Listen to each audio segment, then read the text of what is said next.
Hello and welcome to episode 224 for the 7th of November. That's a recent change, mind you, of 2024. And you may have noticed we have a patriotic theme this evening. I wonder what that could be about.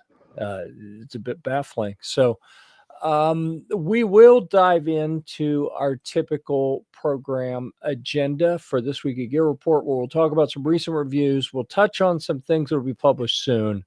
We might even do a live unboxing in the Humvee Geddon section. We may talk about something Humvee related as well. Of course, we will toss the repeal the NFA and boo ATF up there when we're not doing something else. But in the meantime, I'd like to welcome the man that I've never understood why people refer to him as the tactical leprechaun. But right. Right. It's kind of baffling. How did that come about, by the way? The outlaw Ellis Hatfield. Remember him? I don't consort with outlaws. You should know that. Yeah, well. So he was around back in the Gun Channel days, and he did some late night live streams and some other things. And I don't know, he did that one night, and then everybody, you know how nicknames get. Yeah. So I suppose like this other guy, Chris. We all call him Chris. I'm not even sure why. It's just a nickname he picked up, I guess. Right. Yeah. Right. Crazy how that works. I know other people named Chris who never go by that. So it's just exactly baffling how nicknames work. So anyhow, Chris from the 740, thanks for being here. We really appreciate you. And why don't we dive in real quick? Let's knock these out. There's so many cool things to talk about that I want to get the pre-programmed stuff out of the way quickly, right? So we'll talk about you know what, right before we dive into that, we'll welcome G-Webs to the program. So thanks for being here. We appreciate you. Oh, and Gizzard Gary's giving us the 3 yo's. Hey, anytime someone's going to give us 3 yo's right away without waiting to see how the show goes, I consider that bold, and it is very much appreciated as well. So here's something different. The Spartan Precision Equipment Javelin Pro Hunt Tac Bipod. That is a mouthful. And of course, AJ had to keep going with the classic rifle adapter and Picatinny rail hunting bipod. So I think this is the total package, right? AJ reviewed this. I've never seen it and put hands on it, but can you tell the Clover G-Webs, can either of you tell looking at this, or do you know this product to know what's different about it compared to most of the bipods that we see these days? Zoom in more, unless I can see it from here. Let me see. Looks like it's got kind of a weird hinge system. Yeah, different there. And I think that's it. So that's actually one of the things. He had some pretty good things to say about it. 4.5 out of 5 gears, right? That is the top rating that any product has ever gotten on GearReport. It stands out in its class, right? But the different thing here, and I every time I edit one of AJ's articles, I kind of scratch my head and go, okay, he says things like you go read another article that gets a 3 or 3.5, and he uses the word superb all the time. I'm not sure he used the word superb in this one that is a 4.5, but he does note that the one challenge that he had was adjusting to the concept that you can't fold it forwards or back. So typically with a bipod that you would put on a hunting rifle, like a smaller bipod, a portable bipod, I tend to think of the ability to fold it forwards to get it up out of the way, like when you're hiking in or something. And apparently this, you actually pull it off of the Picatinny rail instead of folding it, and you put it back on when it's ready, or something like that. Yeah. You could do that too. Like install it when you need it. Right. And I know one of the things that he mentioned in here was the idea that he's been doing a one bipod per rifle before. That's typically what he does. Is any rifle he thinks he might want to use a bipod with, he buys it, he slaps it on the bottom, folds it forward, and it sits there waiting to be used. And I guess with this one, the way it is installed, he's taking it off all the time anyway, so he may as well just have it available to put on something else. So maybe doesn't have to have one bipod per rifle. So I think that was an interesting realization that he had. You can see that AJ's camera still works well. It has not been negatively impacted by the communist environment that he lives in out in Washington State, which I'm always happy to see someone who's resisting and overcoming the challenges that the political inclinations of their neighbors have imposed on them. So good on AJ for keeping up the good fight out there. And by fight, I mean Kamala Harris type fight. Like she said over and over in her concession speech about fighting and fighting and fighting. And clearly, because a Democrat said it, they're not trying to spur on an insurrection. She was really just, embodying I don't know what she meant, whatever. I'm not going to try to decipher what Kamala said. Anyhow, I went off on a tangent there. I apologize for that. We may do that more this evening because I'm in a bit of a feisty post-election mood. Well, I blame Washington State for that, but I hear what you're saying. You blame Washington State for what? For your rant, because that's what started it. Well, I think that's fair. That's fair. I think if you were to ask Washington State, they would be like, yeah, well, that's a solid assumption. Like, that makes sense. Yeah. Yeah, I mean, they're unreasonable people, but they can be reasonable too in some things, I think. The other thing we're going to talk about is also from AJ, the X-Vision Optics Impact 150 thermal scope. This is the first full-blown thermal scope review that I think we've had on GearReport. So we've hit a major milestone here. Now the floodgates are going to open. We're going to turn into, thermal scope specialist. And, we'll be juggling multi-$1,000 thermal scopes when we're bored just because there's so many of them sitting around. It's a prediction. It's not, there's no inside information there. That's a prediction that I believe this is how things are going to get going. That is interesting that one of my kids who is in the house with me is calling me. So anyhow, this one got a 4 out of 5, which is pretty good. And if you read through the review, you will see that thermal scopes aren't necessarily perfect for everything all the time, right? They have very limited roles in which they're designed to do very well. And then a lot of other roles that you really can't expect them to do well. So I would certainly, if you're thinking about dropping a few grand on a thermal scope, you've got some research to do. So I am going to drop this.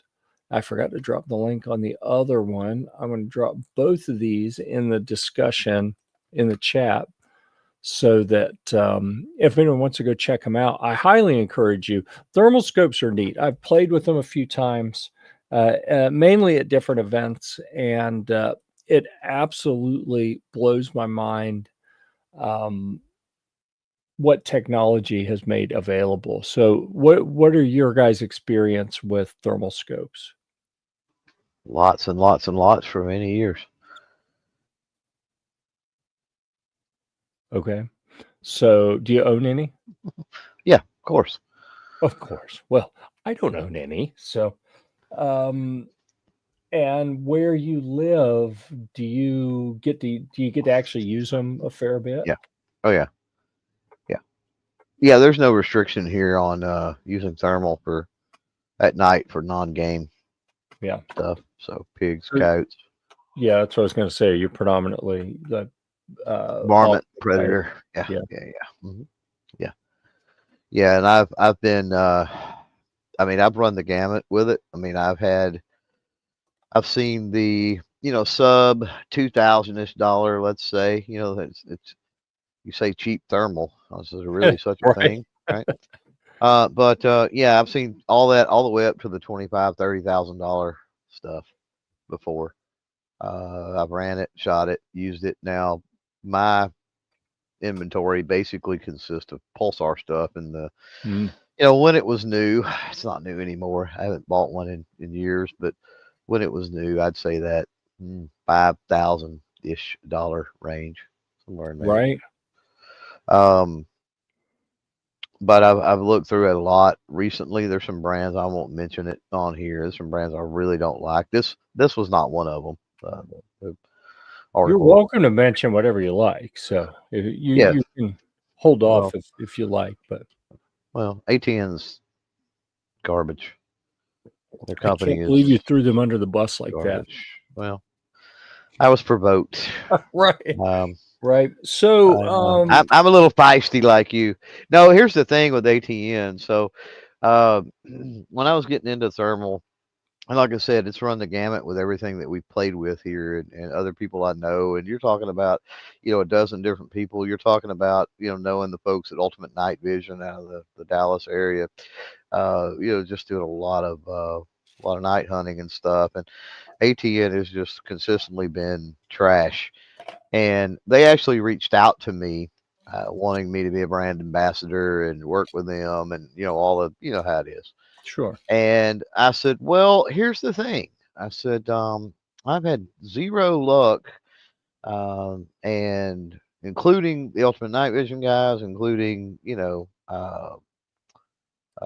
guys that we hunt with, everything else. I said, but I'll make you a deal. I said, I'm all for. I've never really talked to anybody with the company. I've obviously support and done some warranty stuff and some different things like that. I said, but actually anybody in the know, nobody with an engineer, no CEOs or suits or anything like that. I said, I'll tell you what, I got a little podcast, and if we can arrange for somebody to come on, and you can choose who that is, whoever's best suited, address some of the issues that I've seen over the years and run into with the ATN products, this, that, and the other. Maybe we can do something. I said, give you guys a chance to sort it out, right? It wouldn't be a one-sided thing. You could kind of defend if there was something to defend, whatever. Yeah, sounds great. We'll get back with you. Crickets. And I'm like, yep, they're trash. Yeah. So are either of you familiar with this brand, X Vision? I mean, I've never ran anything from X Vision, no, but I mean, I have seen them at some shows and other things. I'm trying to think do I know anything about them. And I said it was the first thermal we've done. I think Caleb did a thermal that got published right before SHOT Show, because I remember when we got to the booth and they realized, you're with GearReport, they were like, oh my God, thanks so much for publishing that. That small company, and I can't remember who they were now. So I lied when I said it was the first thermal we've done, but I still haven't gotten one to do yet. What's the price point? What's the price point on this one? I think it was about $3,500 is what okay. it said. Okay. Yeah, let's see. Let's look at their website and see. That's kind of low end. Kind of low end. Well, this says 3. Yeah. So, yeah. So my experience with ATN, I did some work with them early when we started doing guns on GearReport. I did some of their digital night optics, so not the thermal, but the IR assisted smart night vision stuff. Digital NV, yeah. Yeah, and I thought they were pretty good when they worked, but the problem was the software was glitchy, and good Lord, you talk about eating batteries. Like, I literally, first set of batteries I put in, I did what they said. I got the fancy lithium batteries. I put it in. I hadn't even figured out how all the menus worked yet, and it was dead. Yeah. And I was like, come on. Also, batteries running hot, and that's the biggest problem I've seen Mhm. with them. I've Yeah. literally seen, I couldn't tell you how many, that I've literally seen smoke come out of them, and that's not Wow. good. Yeah, you let the magic smoke out, that things tend to stop working. So Right. Yeah. Yeah. Now, yeah, interestingly enough, one that I've seen, and I'm sure it's technology probably other companies are using. I just haven't jumped down the thermal rabbit hole enough to figure it out, or to know. But I ran across a new company and I'm talking like brand new. They were dealing with some prototype stuff at TriggerCon, and they had some thermal stuff there that I picked it up and I looked through it. And I'm like, oh my God. Like the contrast, the sharpness, like everything. I'm like, oh my God. yeah. And I'm like, what is it? And of course they spoke broken English and everything else. It was hard to converse, unfortunately. Um but come to find out, the way they were getting that is they were running a really high resolution uh night vision, digital night vision of Mhm. basically a 4K. They were running a 4K digital night vision with a thermal overlay. And so Interesting. your eyes, tricks you right into thinking that the thermal is crisper and sharper and cleaner and clearer than it actually is. And I'm like, wow, I wonder, surely somebody else is doing that. Thermal And overlay. with their price points, they were in the $5,000-6,000 range. So I'm thinking, wow, at that, surely somebody's doing that. Thermal overlays are a thing onto IR for sure, and I think we're about to see a change in tech pretty soon. So change to different types of digital thermals. Yeah, so do you guys think that the newer that what you're talking about, going to digital, um, will make them more resilient, less susceptible to user error? Like, with night vision and with the old tube type, and again, I don't have a lot of experience with thermal to really speak to it, but I thought I understood that there were, like, you pointed at the wrong thing and you can ruin them. Mhm. Certainly with night vision, but Yeah, digital is not that's not necessarily the case. Let me put it that way. and I'm, that's I'm what I hesitant. like. I'm hesitant to say it's not the case because it's not applicable to everything out there. So I don't want somebody that has a digital to point it at some, at the sun or some kind of stupid thing and ruin it. Like it's Right. model Right. dependent, I guess is what I'm Yeah, I saying. got you. But typically the digital stuff, no. Yeah. Yeah, well, that's good. That's good. All right. What screen was I on here? Let's take that off. I think we have successfully covered our first segment of the evening. That would have been recent reviews. Boom, we're done with that. And I think that for upcoming reviews, we're not going to talk about reviews that will be published soon, because I'm not sure what's going to be published next. I think we've still got about 5 left in the queue, and then a whole bunch more from a bunch of people that are in process. So we'll see what comes next. Let's see. I'll float an idea, and I'm going to look for feedback in the comments and from the panel on what we do here. We have an opportunity, should we choose to have a robust Guitarmageddon segment this evening. I literally forgot about this. A guitar arrived yesterday, Oh a snap! 12-string acoustic guitar, and That's too many strings. They I should took it outlaw that. I took it I took it out of the big shipping box, because in typical Amazon fashion, that's not a small box, but they packaged it. They could have put 4 of them probably in the box Oh that yeah. Amazon used to ship it.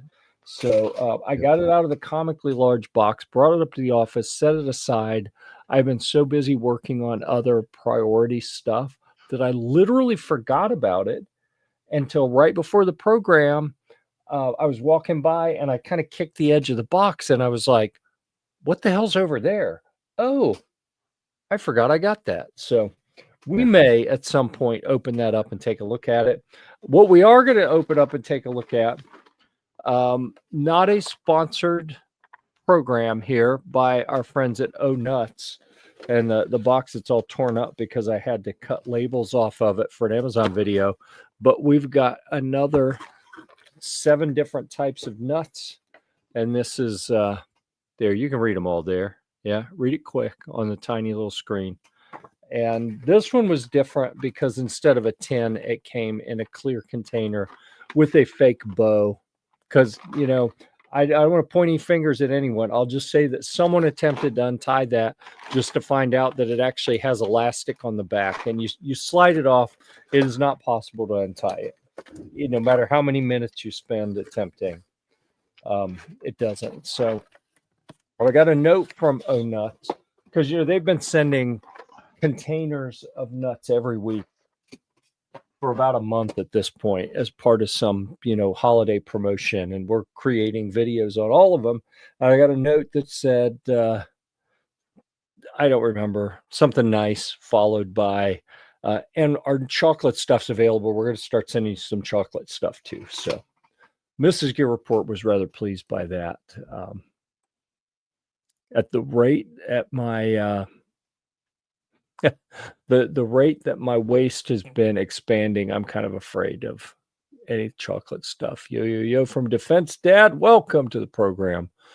Oh man, tossing out the sons of bitches. And you know, if the gun snob was here, I would feel like that was much more appropriate than where we are now, you know, with no gun snob on the program. If we say no, you're going to do it anyway.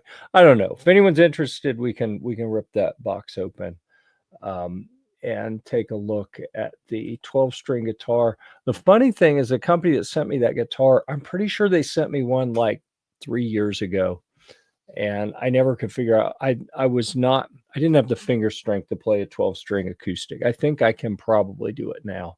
I just haven't had time to get it out.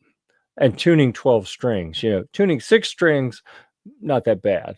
Breaking in new strings on a 12-string guitar, this is going to take a little time. And frankly, it's more work than I wanted to do today. So we'll break it out. Should I? Yeah. I feel like that's what Defense Dad was saying. You got to go full screen to break it out, though. Don't do it on the tiny screen. All right. Oh, that's interesting. So as I open it, full screen. There we go. Let me get that comment out of the way. It's actually in a case inside the box. So that's interesting. And this looks like a kit with all the different stuff in it. Never had one show up quite like this. It's a free makeup bag. Nice. Yeah. Yeah. It's for your eyeliner and your hairspray. Tuner, a capo. There's all sorts of stuff in here. That's a strap. A cord. I wonder if this is an acoustic electric guitar because it had a guitar cable in there. So let's pull it out and look at it. And see if it survived the trip. You know, sometimes, especially acoustic guitars that can be a little bit more delicate, don't survive being shipped. Oh, and look at that. We still don't get to look at it because packaged well. This is kind of an upgraded case. It's got a little neck rest and strap in there to hold it. Still kind of thin, but all right. Trying to do this quickly, but they wanted to make sure it got watch time, man. Watch time. Yeah. Yeah. What's the percent of musicians that will take a guitar out of the case and never put it back in a case again? You see what I see? No. They did not send me what they said they were going to send me. That's a 6-string. You know, when you turned the profile of that earlier in the case, I was thinking that's an awful small 12-string if it's a 12-string. Yeah.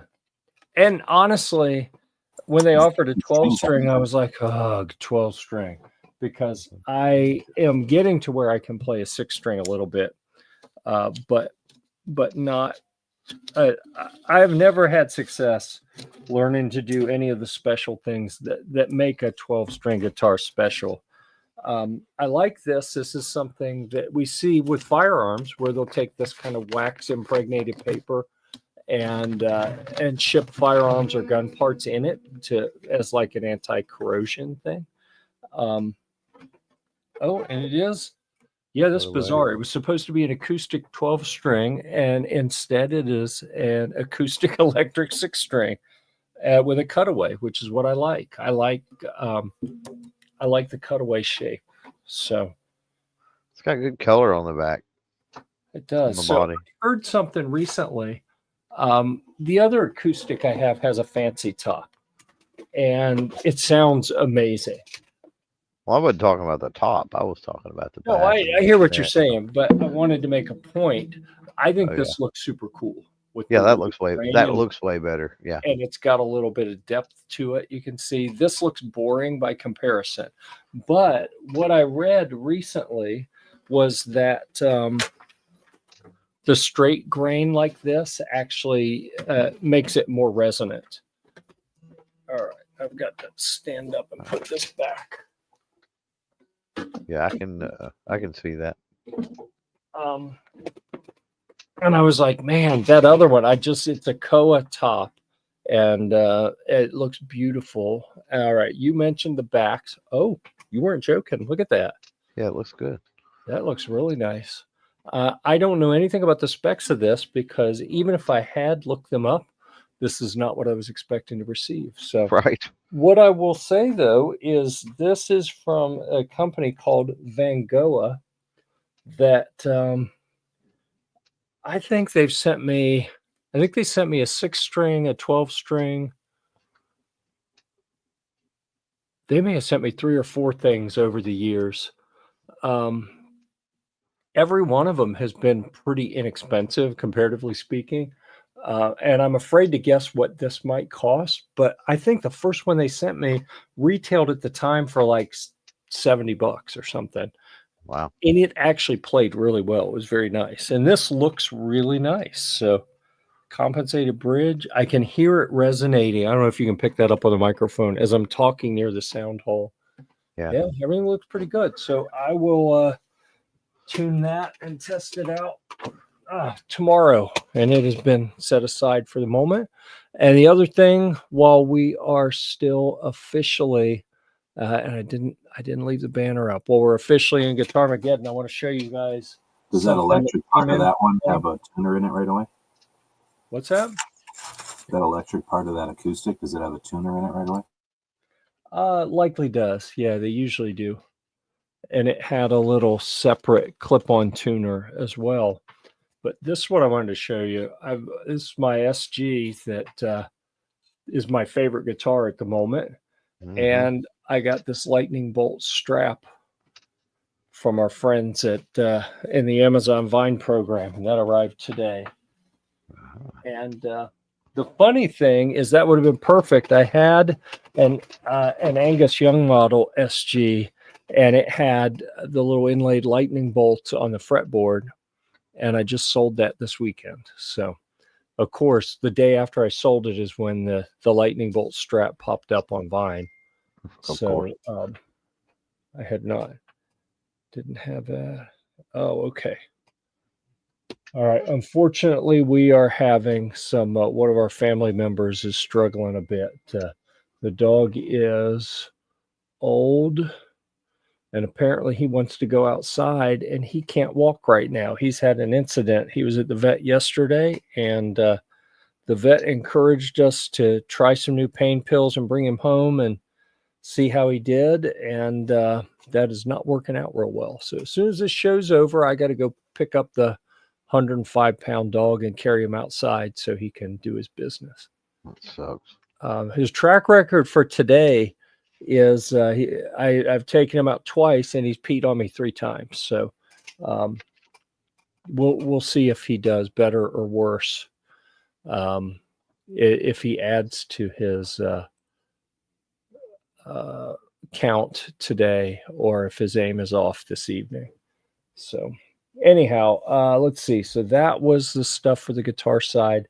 And I did want to invite you guys, if you care to dive into any of the news of the day stuff that's going on. We typically don't get that political on this program, but I'm like, you know what? There's really not that much stuff going on in the news, is there? Really. Yeah, I mean, not much happening politically. Nothing in the news lately. So the question I'll ask, and I know Clover's out of town, right? Like, he doesn't live in a big city. He lives out. I've never been to Clover's place, but I understand that you are not where you tend to see lots of people every day, right? Oh no, there's many days where I see myself in the mirror or a reflection in a puddle and my wife, and that's literally it. Right. And I'm not sure that G-Webs gets out around people that much, but Daily. I haven't left the house. Is that true? Have I left the house since the election? I have, but I haven't seen people. I went to the airport and picked up one of my kids yesterday, but I didn't even get out of the car. I drove, I came back, and I haven't been out and talked to people. I have seen a few posts from friends and family. And so here's the first question. How are you guys handling when people that you know and care about say things that make your head want to explode? How are you handling that? Oh, as far as that, I haven't had that happen yet. Really? Okay. Well, this was since the election? No. I thought you were talking about just in general or whatever. Nothing that we do is, we just have opinions about stuff we're observing. So I don't get too upset when somebody has different observations or whatever. But it's easier to say when you're talking about people that you're close to or whatever. But, trying to just take a step back and let them go through whatever they're going through, because they're not, like, people are all going to be affected by news and by other situations and by perceptions and all that at different levels, right? Then with time, it all goes, becomes, what's the word? You can look at That it. is a far more approach than I have been taking. So good on you, man. That's good. I feel kind of bad for my sister posted something about, I just, does anyone want to get together for a good scream? And of course, my brother's wife answered, like, just let me know when. And I had to answer with, I can hear your autistic screeching from here. And they live, an hour away at a minimum. So maybe that wasn't the most productive, but I did follow it up with, the autistic screaming woman that has been a meme for years. A picture of her as well. So, All right. In my defense, that was kind of a softball, though. Like, you post something about you want to scream right after an election. What do you think's going to happen? So, but I am looking forward. What would happen if what's her face? Won? We would have been freaking out. I'm sure we just probably wouldn't be screaming, but we'd be freaked out, stressed out. Yeah. Well, I think back to I was pretty distressed when Biden won, and it's worked out about the way I expected it to. I'm pretty displeased with it still. So, right. Yeah, I didn't go screaming at people or anything. I wasn't happy, but what do you do? I didn't go to Washington and attempt to take over the country because, because the president said the word fight. All right. I'll typically disengage, change the subject, walk away, for the most part. Like, I don't care to argue with idiocy and moronicism, if you will. So, like, I don't even care, because that's the thing. I mean, you could get snarky back. You could, and it's not going to matter what you say, because they're convinced of whatever they're convinced of. And so for the most part, they're going to have to wake up themselves. I mean, something Yeah. will eventually happen and they'll figure it the hell out. And I just say that coming from, experience that um my sister-in-law for a long time uh, was pretty liberal leaning. Um, and I don't know how many years that's changed now, but damn sure when she got up, she's like a nurse practitioner, and once she got up making really good money, especially that started, conservatism kind of, started to hit on her a little bit at that point. Yeah. Uh, and then seeing a lot of things, her kiddos getting older, and a lot of the things in school and some other stuff like that. Um, and she, I don't know, grew out of it or whatever. But there was things that she started to see that affected her life. And that's I think that's what sadly we're in a situation where you've got certain pockets of the country that people live in that they're likely the benefits of conservatism will never touch their lives. You know what I mean? Yeah. And so when that happens, they're very likely not to wake up, not to have that aha, or oh shit even moment. Yeah. Yeah. I think for me, it seems to me that you look at the maps and everyone knows, the more densely populated a place is, it's probably going to be bluer. People live in less dense areas, it's probably going to be redder on the map. Um, but I don't hear many people talk about why that's the case. And I mean, it makes sense to me that if you are in a really densely populated area, if you don't have tighter rules and more services and things, then it's going to be chaos. Just by the nature, especially you get to really, really big cities, like it's just unworkable without a lot more um, direction, structure, infrastructure, coordinated everything. If everyone had to arrange how to get their garbage to the dump, um, it would not work in the in a big city. Period. But I know lots of rural people that they deal with their own garbage. It's just no big deal. It's what they do. That's doable when you live out in the country. It's not doable when you live in the city. So, as an example of, there are lots and lots of services that I think are like that, where a person in a city would be like, what do you mean you don't need the city to collect your garbage? Where someone who lives in the country might be like, what do you mean the city forces you to pay for this even if you don't need it? And they're like, you know what I mean? Like perspectives are different because of Yeah. the environment that they live in. Well, even in that situation, you've got the nuance of, well, why the hell does the city have to do it? Why can't that be Oh, absolutely. privatized? Why Yeah. can't that be, you know what I mean? Why can't the private sector handle that? Because that's how trash is handled in the country. It's private sector. It's a company that they go out, they buy a bunch of dumpsters and trash cans, and they buy a bunch of trucks, and they run a route, and they go sign people up, and collect the trash, right? And Yeah. Yeah. so, like, why do, yeah, again, I go back to, for a different perspective of, why does the city have to pick up the trash? Like, why can't that be, private sector? I don't understand why big daddy government has to do that. Oh yeah, yeah.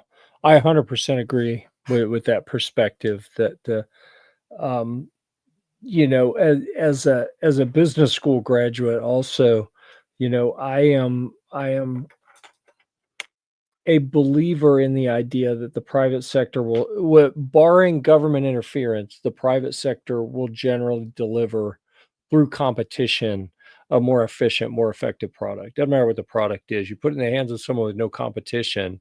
This is why the government doesn't like monopolies, supposedly, um, because competition, improves quality, decreases price, typically.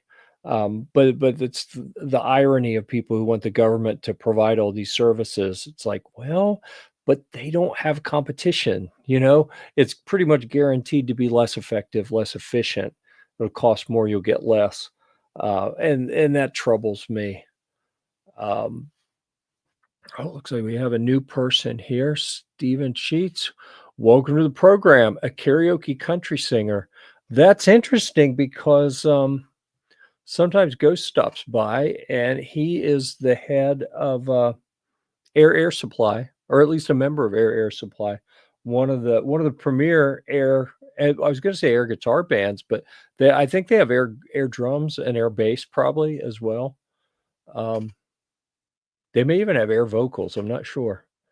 I haven't seen them. They're kind of hard to watch, to be honest with you. But welcome to the program. We appreciate you being here. Hey, Stephen. Stephen's been coming around in chats for years now, I think. At this point. Oh, cool. Good to know. Good to know. So let's see. Yeah, I think I'm going to try to take the more mature approach. I couldn't help it with my sister because. So I don't know how political you want to get, but I've had some conversations before the election with people that caught me off guard, I guess. People that just hate Trump so bad. I mean, I knew people hated Trump because I've gone to an anti-gun rally years ago, and It was an anti-Trump rally. Huh. Really, like most of the people were there to hate guns, but if it wouldn't have been Trump, that wouldn't have been the size of the rally. So I've just, I got firsthand experience of that phenomenon or whatever. And then, of course, it's happened since then, or everything that's happened since then. Anyway, So having conversations with people about why, for example, why they call Trump a Nazi. I always thought it was because they got nothing else better to do, or one of those, is it called deflection, when you just call somebody what you are kind of thing? Right. But because I always think of the other side walking more in lockstep and being fascist and stuff. Oh, definitely. The definition of Nazi, but I had never paid attention. No one's ever said it or anything where I've seen it. But the idea is not so much Trump, it's the people that blindly worship him. And I've known some people that politically they'd be Republican, but religiously they can't handle the false idol stuff. And they really get offended by that. So I guess what I'm getting at is, and I've experienced it in different ways with the Second Amendment stuff whenever it comes up about Trump, because there's some people that, for example, can't handle being told, leave your Trump stuff at home, right? Like we've had, I don't know how much you're paying attention to that, but like that's come up a couple of times. And since it's not a big issue, I've never pushed it or nothing. But that's my, like, coming close to that realm or whatever. But if you think about the people that are, I don't know about you by where you're at, but out here, there's people that drive around usually in these giant pickup trucks, and they'll have flags off the back. And I personally don't like it because it's not flag code by any means. But they'll do that. They'll have a flag on one side and they'll have a Trump flag on the other, or sometimes one or the other. Right. Only. But essentially, they're driving all around being obnoxious. And then you go to these rallies sometimes, and people are, I don't know. I guess I don't think of it because I just don't think of it that way. But if you're of the inclination to hate the guy and to be skeptical of people that would blindly follow anybody, let alone that guy, because you hate him so much, and then you see all the lockstep with the hats, well, that's where they see that as fascism. They see it as the Hitler was one side of fascism. The people that stood there and did whatever he wanted was the other side of fascism. So they're not so much, I mean, they hate Trump or whatever, but one of the reasons they hate him is because he allowed that aspect of his Trump worship or whatever that's called. And I never paid much attention to it because I just dismiss it. It doesn't scare me, but it doesn't scare me. So it never came up. But people that get annoyed by that, I don't want to say scared necessarily, but people that are annoyed by that, that's why at least some of the people, made it clear to me that that's why they're calling him a fascist, not because of necessarily he's getting up there and what I would have thought when they're calling him a fascist, you're comparing him to Hitler, but they're comparing the audiences of people to the fascists, right? And that he would be shepherd of all that is why one of the reasons they don't like him.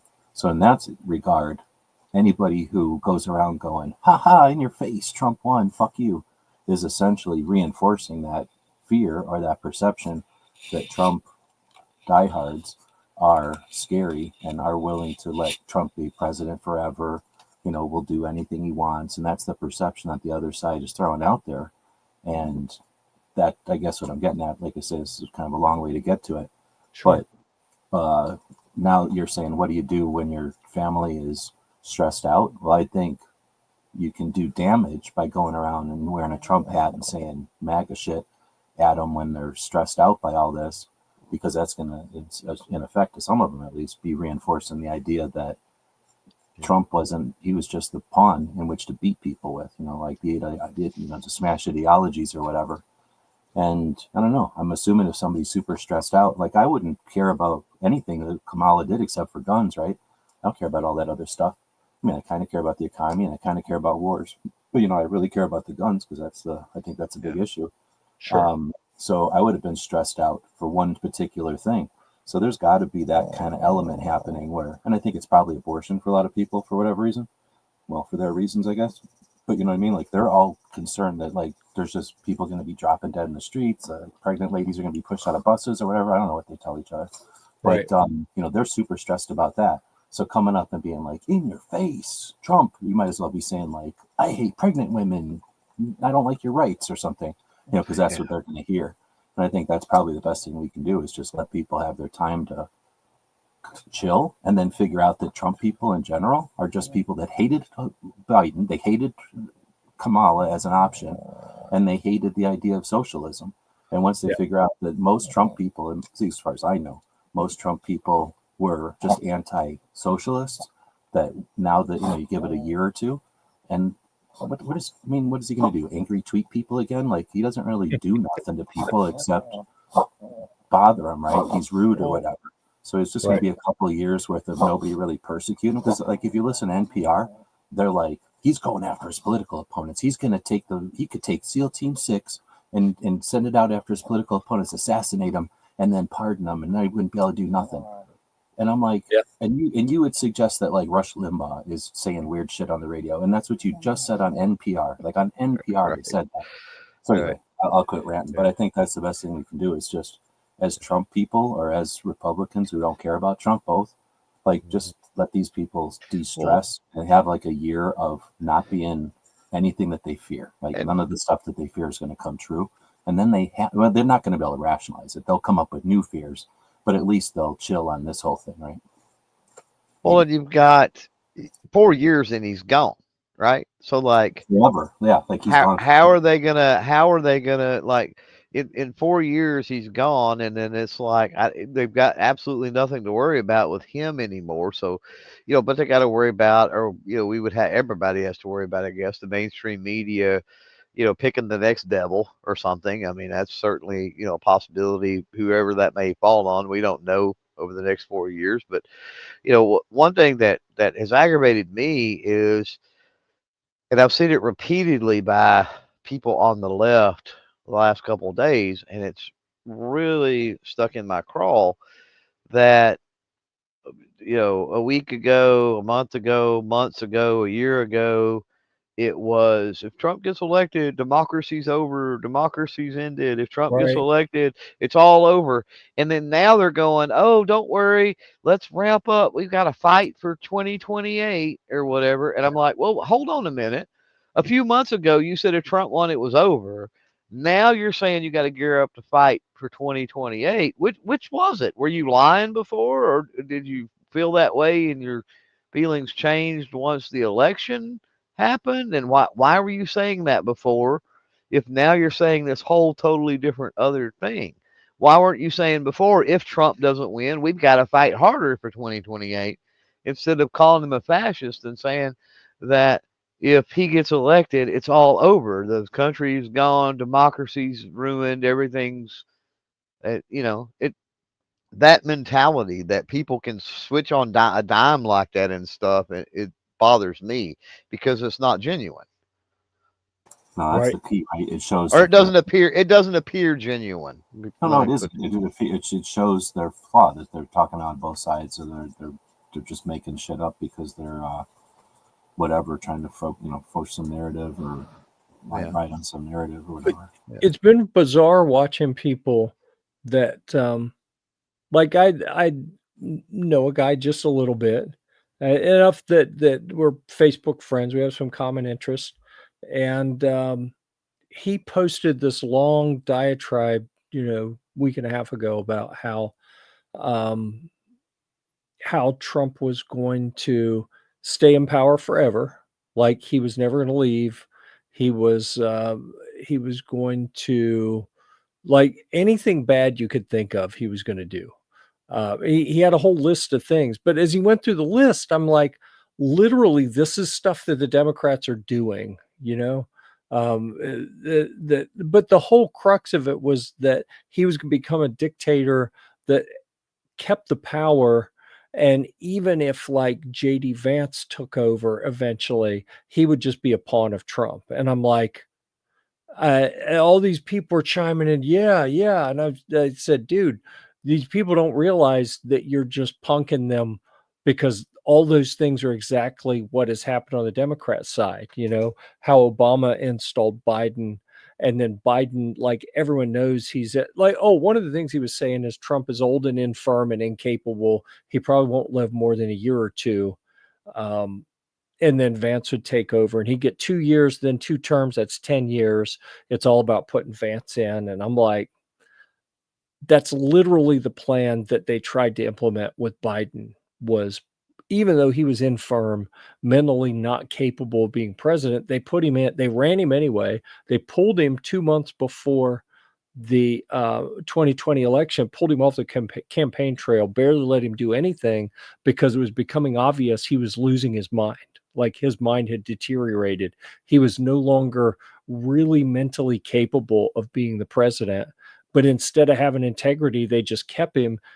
And, like, why is he president today? Like, literally, I don't think anyone believes that he is mentally capable of running the country today, and he's still there. Like, if this isn't a sham government, that we don't even know who's running it right now, because we know it's not Biden, and Kamala's been too busy campaigning. She's not running it. Like, who's running it? Who's president right now for real? Like, we don't know.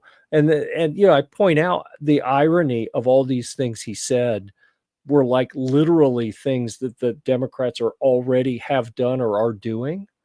And he lost his shit. He's like, no, you're completely wrong. You're an idiot. You're gonna, someone's gonna hold you accountable for however you vote. So you better get ready. And, like, whatever, man. Look in the mirror. It's killing me watching this stuff. Yeah, there's certainly, like, the concept of walking across the middle and standing in the other person's shows, like, standing in their yard and looking back over across the fence to your yard. There's a lot to be gained there, and essentially that's what they do, right? Everything is just this, like, can be perceived the other, the opposite, essentially. But we're not encouraged to do, any kind of putting ourselves in other people's shoes at all. And there's very little, what's the word, when they do things, both parties, whatever, there's not a lot of that kind of collaboration. Yeah, a lot of cooperation and working together. But okay, well, I appreciate you sharing some of that. I think that's probably a healthier way to approach things than I try to talk to people and talk things out, but a lot of what I've seen lately has eroded my faith in the collective intelligence of our country.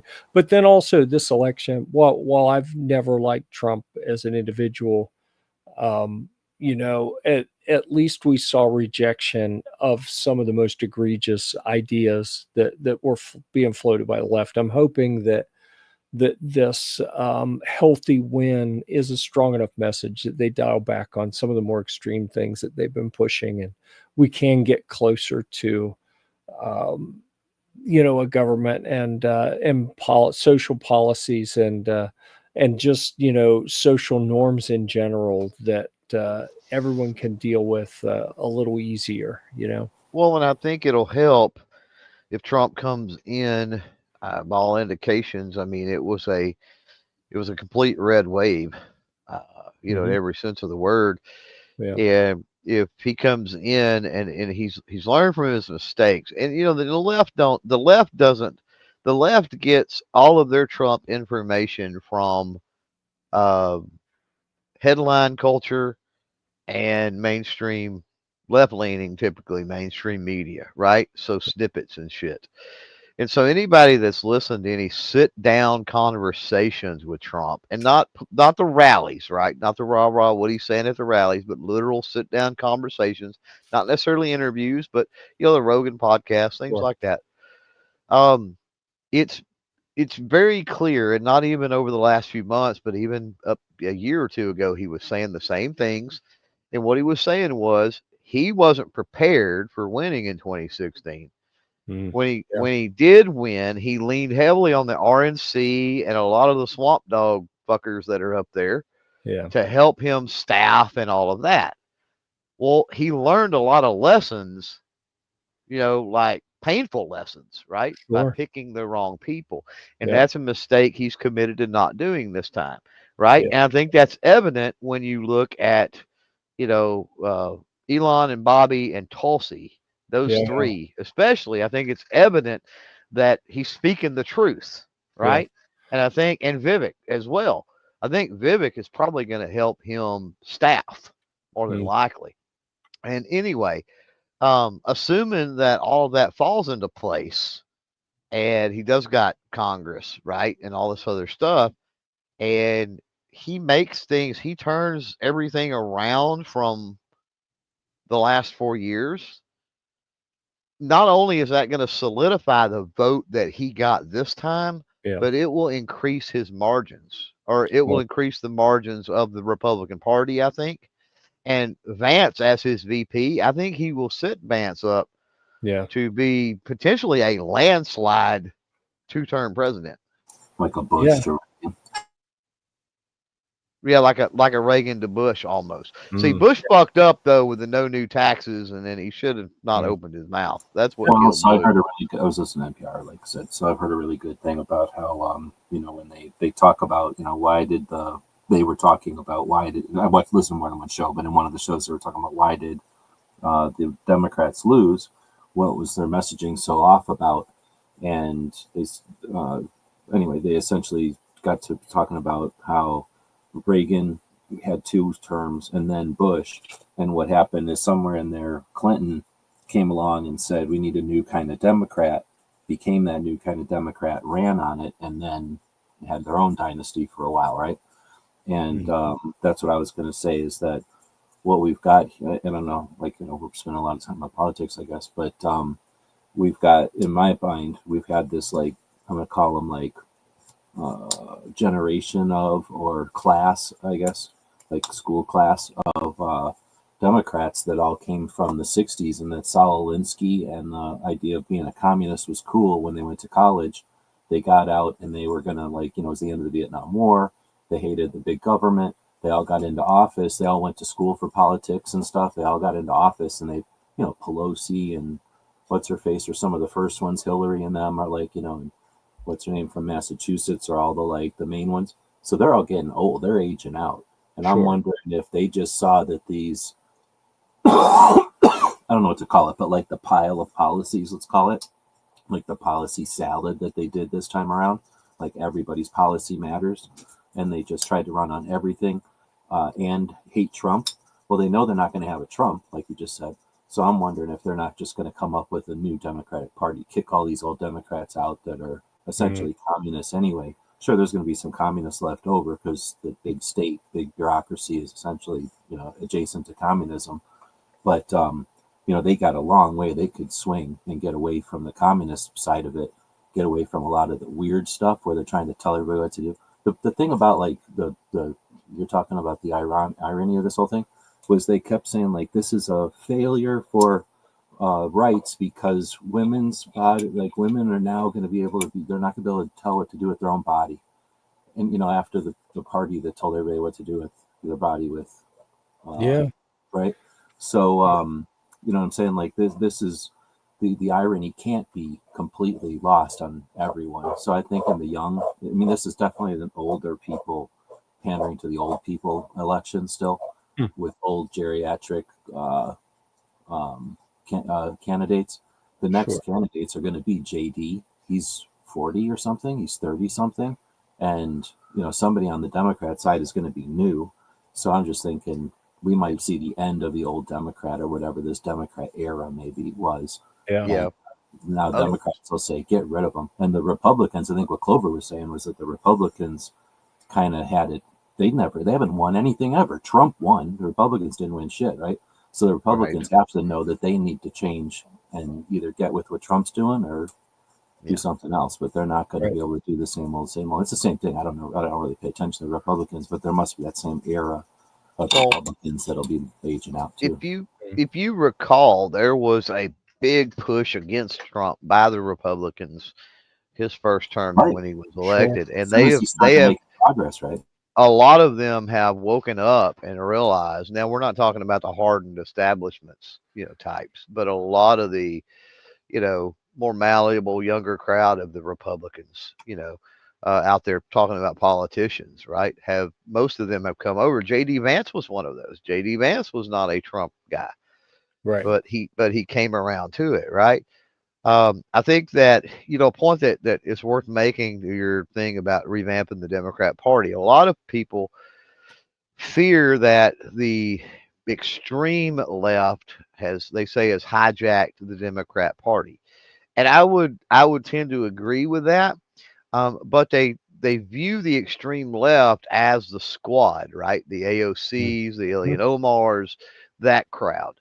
And what they I don't know if they fail to realize or it's lying by omission, but what they don't talk about hardly ever is that the younger, really radical left politicians, for the most part, are funded, mentored, and everything else by the older, the really old radicals. So it's almost like the Pelosi's, the Feinsteins, the really picked their protege almost, so to speak, right? Yeah. So I don't think it's what I'm saying is I don't think the extreme left is as representative of the party as what people like to think, because it's just an extension of the old heads. I think the college age kids right now have a higher percentage of people that I kind of consider it to be virtue signaling for their wokeness. They consider that to be a good thing. And I'm hoping they grow out of that, because it's kind of terrifying to think all the kids coming through that think socialism or communism would be amazing and capitalism is the root of all evil and pronouns matter and all of those kind of things that I think are very dangerous. And often, especially with all the woke stuff, it's just part of the tribal control and manipulation that I think happens. But so one thing, because we've hit our hour, and I do need to go here shortly. But something that I wanted to point out that I heard very late, like maybe a week ago, I heard first mention the idea of Elon Musk being in a position of I don't even know that they came up with a name yet, but the basic idea of analyzing the gargantuan, ever expanding government and looking for ways to combine, consolidate, make things more efficient, more effective. And that to me is incredibly exciting, because he's already working on that. I've seen tweets, I guess late last night, and then I've seen a couple of days so far where he was already laying out some government reports and different percentages on the money that's being spent, and hey, this doesn't make any sense. So it looks like he's already doing that. Somebody had said, we were talking about, like I said, I think Vivek will be tasked with, I think all of the folks Trump has surrounded himself with so far, all of the good people. I think there's all a strength that they bring to the table that he will definitely lean on, because like I said, he said out many times now that was a mistake he made. And somebody said something about Elon with the whole staffing thing, and I don't think so. I think Elon is going to be, a brain trust type thing. Definitely not a cabinet position or anything. More of a brain trust that kind of feeds him or potentially somebody else in his cabinet the information. Hey, cut this program. Hey, cut this department. Hey, do this, do that. And Elon is going to be the behind the scenes number cruncher, basically. Mm-hmm. But it's funny that one of the things, and Elon did a podcast with Joe Rogan the day before the election or the evening before the election. And one of the funny things is he's like, he said, we're going to institute the Department of Government Efficiency. Right. DOGE. Right. And they started laughing, Doge, right? Yeah. And I'm like, yeah, Elon would come up with something like that. Like, that's ironic, but whatever. Yeah. But I think it's already happening. I think we're already seeing it. And we know that, there's already been reports talking about Trump getting the reins on some of this shit globally. Right. There's already reports of Trump making calls and stuff. Yeah. So. Yep. Yeah, it's going to be interesting to see if it goes like the first term where people said he was going to be a loose cannon and start World War III, and then he didn't. He threw very maybe non-standard negotiation methods. Basically not playing the, everyone's got to play nice all the time and blow smoke up each other's ass, but actually just tell people, if you do this, I'm going to bomb you. You don't want to do that, because if you do, we're going to bomb you. Like literally, I know where you live. Right. So I think that I'm expecting things to go well. Calming things down in that regard. I do want to I want to thank Gizzard Gary for making a late arrival on the program. I didn't want to not say something, although we are about to shut things down here in a couple minutes. Anything you wanted to talk about real quick since you're here, Gary? Well, I was just wondering if we were all ready to make America great again, but sounds like to me we've already made that decision. So yeah, it kind of sounds like it. Which was an interesting one for me. I haven't voted for either of the big parties in years. I've mainly voted Libertarian, like local state stuff where there aren't any Libertarian choices. I've been voting on the Republican side, but it's the first time I've voted Republican in quite a while. Congratulations! For the presidential race, because I committed a long time ago. I'm always going to vote for whoever I think the best option is, and I'll tell you what really made a difference for me was the Joe Rogan interview with Trump, with JD Vance, with Elon. All of them really helped humanize them, and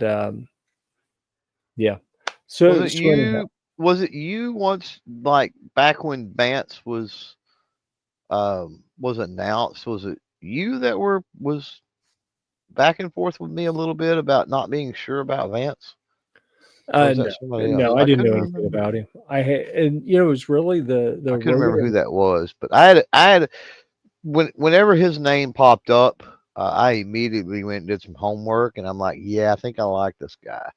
And then the RNC, and then some of the other interviews he started doing, or conversations. I wouldn't even say they're interviews. Like, I am a huge JD Vance fan at this point. Yeah, way more than Trump.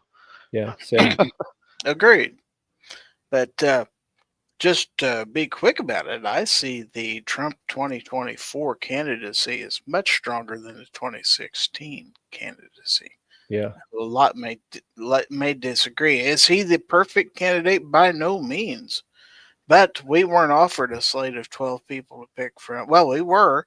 I mean, those of us who bothered to go to the primaries and help pick party candidates, me being one of those, had my say.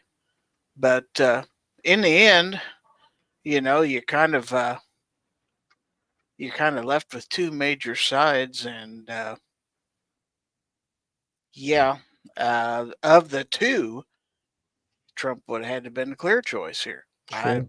I don't see any other way around that. Yeah. Yeah. I And the certainly team agree. he is surrounding himself with, Yeah. Elon Musk, RFK Jr., he's putting together a decent team to back him up this time. And some people, Vance, like Clover said, I didn't know anything Oh, about it Pence for was weeks. Pence was terrible. Can we agree? God. Pence was terrible. Yes. So Like, I think he oh learned my his lesson. God. I totally take him. I take him on his word there. So time will tell.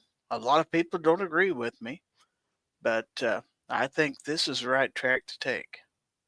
So The chicken has spoken. Yeah. indeed. Yeah. So just keep your fingers crossed that he survives long enough to become the president again. Well, at least we got Vance, if not, right? Yeah. Yes. Yeah. That's a saving grace. Think about let's just hope that Biden holds on long enough too. Like while we're hoping. Yeah. Yeah. Because I'm already hearing this is rumor, but I'm already hearing a lot of rumors stirred. You know how mainstream media is, so who freaking knows that Democrats are so upset now, and they're a lot big time upset about the whole Biden garbage comment. They think that had a lot to do with the loss, which there was a lot of factors. There was a lot of bad things that happened, or a lot of whatever. But anyway, that they're gonna try to impeach Biden now and install Kamala as president for the next 2 months, just so they can get the first milestone of the first woman multiracial president. So I Sure. don't know. We'll see. But Well, and the funny thing is, part of me thinks that would be silly and petty and all of that. But honestly, I've been wondering, like, y'all may remember that for the 2020 election, I was very open about saying, I don't think his mind's there. This is wrong. Like, who's actually going to run things? And then it's finally, become publicly clear recently that yeah, he's toast. right. Everyone knows it. Like, they should. I don't know Kamala. I've never met her, but from what I've seen, like, I wouldn't vote for her, but she is the vice president, and he is no longer competent to be president. So if they had any integrity, they'd have pulled him a couple years ago. I think. Like, if they actually had Well, any integrity, they never would have ran him to begin with, I because think he was gone. I think I can explain to you why that hasn't happened. Because right now, Jill Biden is running the country. Mm. And right now, Jill Biden is a better choice than Kamala. And it hurt. Well, it doesn't hurt to say that. I chuckle when I say it, but it's true. It's like she has nothing to offer. Like that was part of why she lost. Hmm. I mean, I'm Well, sorry if you can't sit through an interview. She's got one great. There's one great thing. Well, there's probably people would say there's other great things about her too. Politically speaking, there's one great thing about her that annoys all of us to no fucking end. She can speak for an hour and not tell you a single solitary thing. right. But people that are like that, you don't want those people making decisions, especially not on the scale of the president of the United States.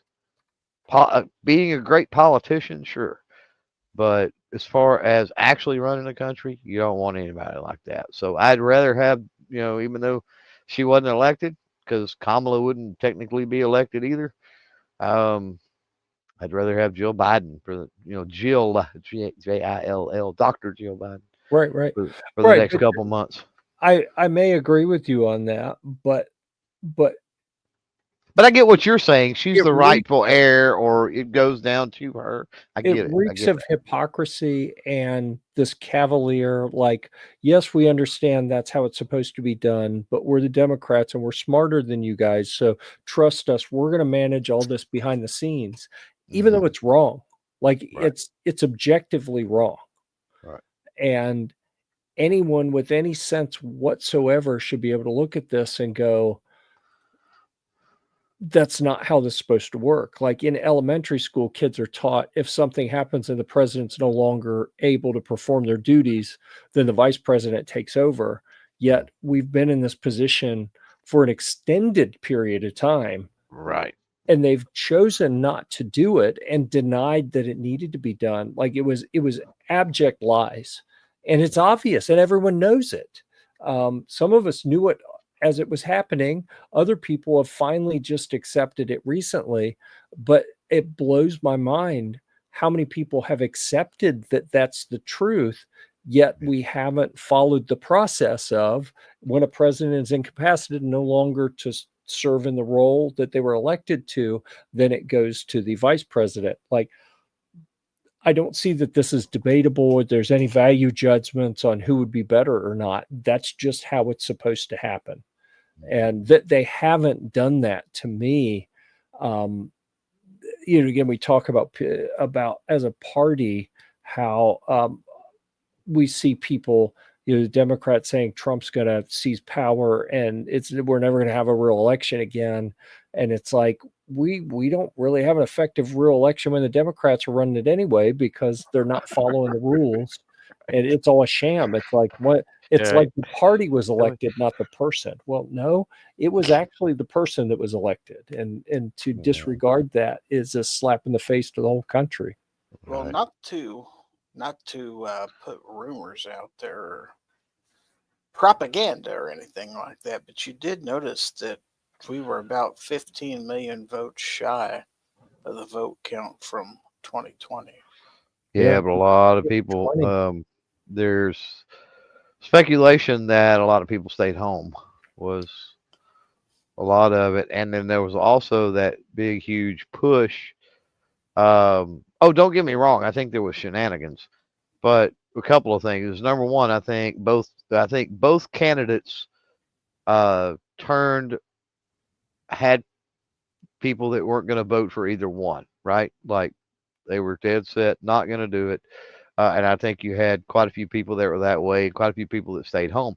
Fortunately, if you look at the popular vote, more stayed home for Kamala than did for Trump. And then also you got to realize the last election was during the cough. There was a lot of mail-in ballot going on, and that wasn't the case because there wasn't the cough this time. So there wasn't that same push on mail-in ballot. So that's going to affect the turnout as well. For good or bad, shenanigans or not, it's overall going to make a difference when mail-in ballot is forced. And I think the fact that we didn't have so much of that because we didn't have COVID going on this year may have led to, let me just say this and be fair about it, better election integrity this year. Yeah, I feel really good about. I just want to leave it at that because I know turnout was pretty good. In my state, we had 70% voter turnout, and some states had far better than that. So yeah, I feel really good about the integrity of this election. I really do. Outcome aside, the integrity itself, just election night, watching the numbers, seeing how the percentages and the numbers moved, all of that kind of stuff. I feel really good about it. Yeah, they couldn't pull off the. And I did not. I've watched election night numbers roll in live many, many, many times.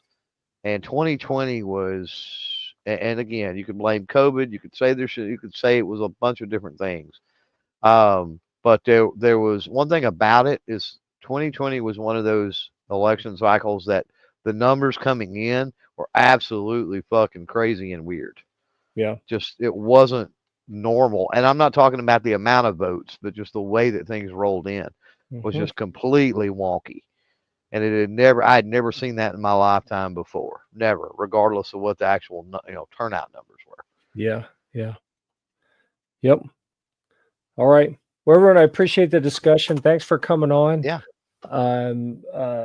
It's nice to know when you count on people to show up and have a good chat. So much appreciated. We'll be back next Thursday as usual at 9 p.m. Eastern for another episode of This Week of Gear Report. Until next time, we'll see you at the range.